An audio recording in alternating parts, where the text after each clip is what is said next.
Qu'est-ce qu'on peut faire en la matière? Alors, j'ai écouté Margaret Verstager tout à l'heure dans l'introduction qui a été présentée, qui a dit on n'a pas été naïf, on a été cupide.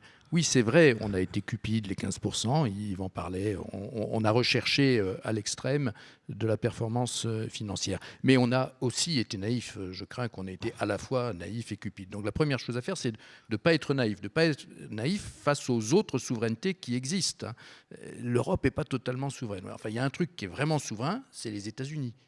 On voit ce que ça fait, on voit ce que ça fait, y compris dans l'industrie financière, on voit comment ça marche. Il faut ne pas être naïf face à ces gens-là. Et face aux Chinois aussi, ce qui se passe à Ceylan montre que l'industrie financière chinoise, en l'occurrence, en tout cas la ressource financière chinoise, son industrie est quand même moins une industrie financière de marché qu'elle ne l'est chez nous, peut être un outil vraiment géostratégique.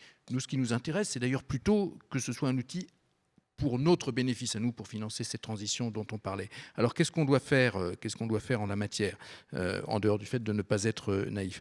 Je pense qu'il faut entretenir notre système financier. Il est plutôt bon. Il est notamment plutôt bon en France. Quand on regarde la taille des banques, c'est-à-dire en gros leur impact sur l'économie, dans les 5 plus grosses banques de l'Union européenne, il y a les 4 grandes banques françaises. C'est pas mal. C'est pas vrai dans toutes les industries, c'est vrai dans la nôtre, en France.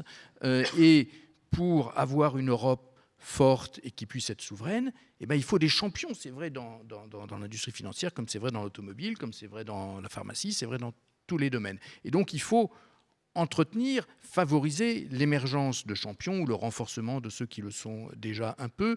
Et donc que la balance entre le souci de la concurrence, du consommateur, du respect des règles, etc., la balance, l'équilibre, je ne dis pas qu'il faut aller complètement d'un côté, n'oublie pas complètement ce que nous avons eu tendance à faire, la construction de champions. C'est vrai chez nous, c'est vrai aussi pour les turbines, c'est vrai pour tout un tas de trucs dans tout un tas d'industries.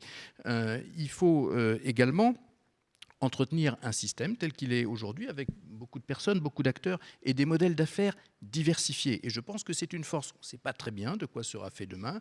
Il y a quelques grands champions qui existent, et notamment en France, mais il y en a d'autres qui vont émerger. Et plus le système est diversifié, il est plus diversifié en Europe que dans d'autres pays, mieux c'est. Je pense qu'il faut encourager ça. Et puis il faut remédier. Là aussi, c'est des sujets qui touchent la réglementation, en tout cas l'action des banques centrales.